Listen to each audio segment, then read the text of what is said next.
या वेळेच्या अर्थसंकल्पीय अधिवेशनामध्ये शेतकरी कर्जमाफीची घोषणा झाली आणि त्यानंतर सुरू झाला खेळ अटी आणि निकषांचा।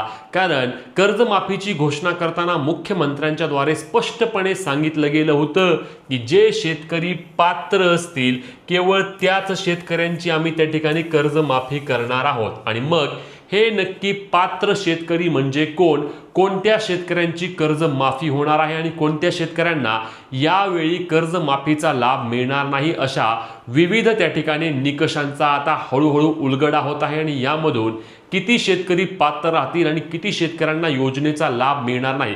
कारण सुरुवातीलाच यामध्ये एक गोष्ट क्लिअर आहे की 2 लाखांपर्यंतची कर्जमाफी असणार आहे। 2 लाखांपेक्षा अधिकची रक्कम जर तुमच्याकडे कर्ज म्हणून असेल तर कदाचित तुम्ही यातून अपात्र व्हाल किंवा तुम्हाला वरची जी काही तुमची रक्कम असेल ती रक्कम भरावी लागेल आणि त्यानंतर तुम्हाला या 2 लाख रुपयापर्यंतचा लाभ त्या ठिकाणी मिळेल। परंतु त्या संदर्भात देखील अजूनही चर्चा सुरू आहेत की 2 लाखापर्यंत द्यायची का वरची रक्कम भरणाऱ्यांना देखील माफी द्यायची, या संदर्भात देखील अद्याप कोणत्याही प्रकारची फिक्स माहिती देण्यात आली नाही। परंतु काही निकष आहेत, काही अटी आहेत, त्या आता यायला सुरुवात झाली आहे आणि मंत्र्यांच्या वतीने देखील त्याबाबतचा उल्लेख करायला आता सुरुवात केलेली आहे। म्हणूनच शेतकरी मित्रांनो, यामध्ये कोणते शेतकरी पात्र असणार आहेत, कुणाला या कर्जमाफीचा लाभ मिळणार आहे, चला सविस्तर माहिती पाहूया। परंतु चॅनलला सबस्क्राइब करून पेजला फॉलो करून घ्या, जेणेकरून या सर्व अपडेटची सर्वात आधी सर्वात योग्य पद्धतीने माहिती तुमच्यापर्यंत पोहोचवण्याचे काम आपण करणार आहोत। त्यामुळे नक्की फॉलो आणि सबस्क्राइब करायला विसरू नका। तर शेतकरी मित्रांनो, कर्जमाफी 2026च्या निकषांबद्दल बोलायचं यामध्ये सर्वात पहिला विषय म्हणजे आपल्या महसूल मंत्र्यांनी एक गोष्ट आधीच क्लिअर केली आहे की ही कर्जमाफी फक्त गरजू शेतकऱ्यांना होईल आणि गरजू शेतकऱ्यांमध्ये ज्या शेतकऱ्याकडे बंगला आहे, ज्या शेतकऱ्याकडे गाडी आहे, त्या शेतकऱ्याला कर्जमाफी मिळणार नाही।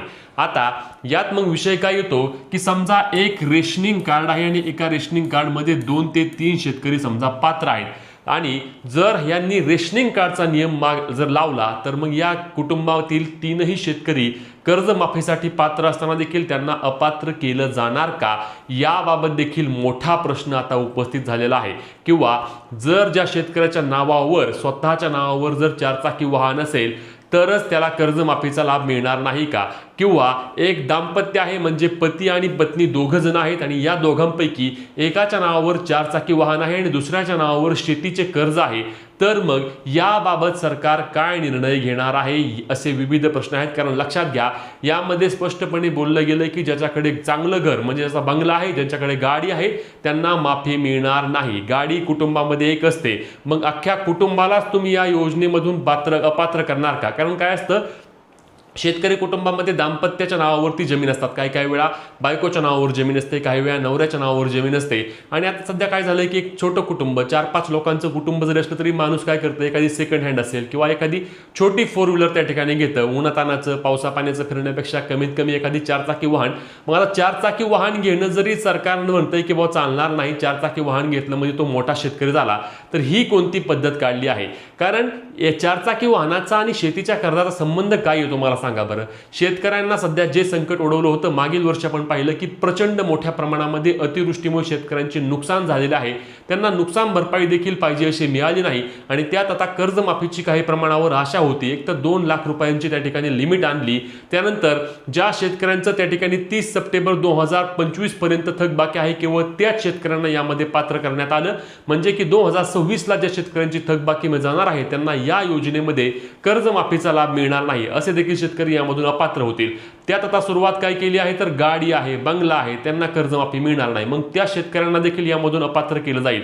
पुढचा मुद्दा महत्त्वाचा म्हणजे ज्या शेतकऱ्यांनी आधी लाभ घेतला असेल त्यांना देखील परत कर्जमाफी मिळणार नाही। म्हणजे या आधीच्या सर्व कर्जमाफीचा डेटा सरकार गोळा करत आहे, त्या डेट्यानुसार ज्या शेतकऱ्यांनी आधी कर्जमाफीचा लाभ घेतला आहे त्याला परत कर्जमाफीचा लाभ दिला जाणार नाही। कारण लक्षात घ्या, मी तुम्हाला पुन्हा एकदा बोललो होतो ना, जेव्हा या कर्जमाफीची घोषणा झाली तेव्हा देखील मी बोललो होतो की यामध्ये सरसकट कर्जमाफीचा उल्लेख कुठल्याही प्रकारे करण्यात आलेला नाही। यामध्ये वारंवार सांगितलं आहे की पात्र शेतकऱ्यांचीच आम्ही त्या ठिकाणी कर्जमाफी करणार आहोत आणि म्हणूनच या पात्रता, या अटी, या निकषांच्या खेळातून जे शेतकरी सुटणार आहेत केवळ त्याच शेतकऱ्यांना त्या ठिकाणी कर्जमाफीचा लाभ मिळणार आहे।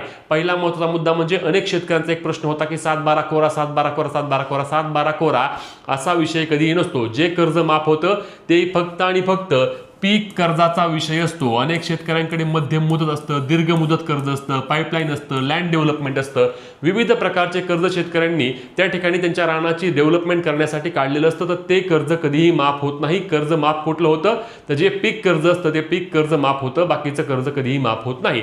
त्यानंतर महत्त्वाचा मुद्दा म्हणजे अल्पभूधारक असणाऱ्या आणि गरजू शेतकऱ्यांची त्या ठिकाणी माफी करू असे आपले महसूल मंत्री चंद्रशेखर बावनकुळे यांच्या वतीने स्पष्टपणे त्या ठिकाणी सांगण्यात आलं आहे. आता याच एप्रिल महिन्यामध्ये या संदर्भातील GR देखील येणार आहे आणि हा GR खूप जास्त महत्त्वाचा असणार आहे, कारण या GR मध्ये सरकार फायनल अटी टाकणार आहे. त्यानंतर वेगळ्या अटी येत नसतात, म्हणून हा जो GR येईल त्या GR वेळी अजूनही यामध्ये अटींचा समावेश केला जाईल असल्याची माहिती मिळत आहे. म्हणजेच की जो आकडा सुरुवातीला होता जवळपास 34,000 कोटींची कर्जमाफी किंवा कर्ज आपल्या राज्यातील शेतकऱ्यांच्या अंगावर होतं. खरं पाहायला गेलं तर असं आपण ऐकल्यानंतर 34,000 कोटी आपल्याला खूप जास्त वाटतात, पण सरकारची दुसरी एक योजना लाडकी बहीण योजना, आम्ही लाडकी बहीण योजनेमध्ये विरोध करत नाही, योजना चांगली आहे, सर्व मान्य आहे. या योजनेचा एका वर्षासाठीचा बजेट जेव्हा अजितदादा आपले अर्थमंत्री किंवा स्वर्गवासी अजितदादा जिवंत असताना त्यांनी सांगितल्याप्रमाणे एका वर्षाचं बजेट हे जवळपास 41 ते 42,000 कोटी एवढं होतं वर्षाचं. मग या शेतकऱ्यांना 34,000 कोटींची सरसकट कर्जमाफी जर दिली असती तर सरकार या ठिकाणी शेतकऱ्यांवर मोठा फायदा झाला असता. शेतकऱ्यांचा त्या ठिकाणी अतोनात नुकसान झालेलं आहे आणि या नुकसानामुळे ही भर भरून काढण्यासाठी शेतकऱ्यांना सरसकट कर्जमाफी देणं गरजेचं होतं.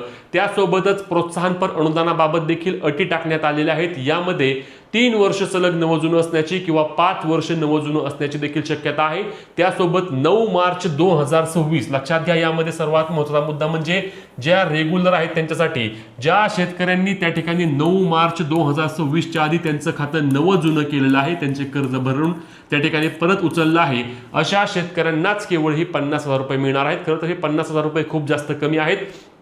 कर्जमाफी 2 लाखाची होतीये तर प्रोत्साहनपर अनुदान दरवेळी 50,000 रुपयेच का, यावेळी 1 लाख 1.5 लाखांपर्यंत तरी कमीत कमी त्या ठिकाणी प्रोत्साहनपर अनुदान देणं गरजेचं होतं. सरकारला पुन्हा एकदा सर्व शेतकरी बांधवांच्या वतीने देखील आम्ही विनंती करतो की जास्त अटी व निकषांच्या खेळामध्ये शेतकऱ्यांना अडवू नका. आधीच आपला शेतकरी बळीराजा अडचणीत आहे आणि या अडचणीच्या काळामध्ये सरकारकडे कर्जमाफीच्या दृष्टीने त्या ठिकाणी आशा लावून शेतकरी मित्र बसलेले आहेत आणि यामध्ये शेतकऱ्यांना तुम्ही अजिबात जास्त अटी व निकषांमध्ये टाकू नका.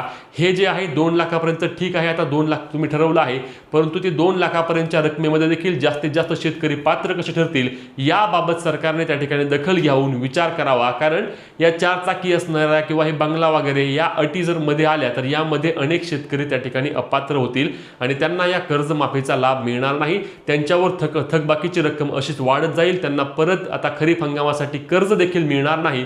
अशा विविध अडचणींना परत राज्यातील शेतकऱ्यांना तोंड द्यावे लागणार आहे. तुम्हाला याबाबत काय वाटतं? कोणत्याही अटी व निकषांविना शेतकऱ्यांची कर्जमाफी होणं आवश्यक आहे का? या अटी आणि हे निकष आल्यानंतर राज्यातील अनेक शेतकरी अपात्र होण्याची मोठी भीती वाटत आहे का? नक्की कमेंट करून सांगा.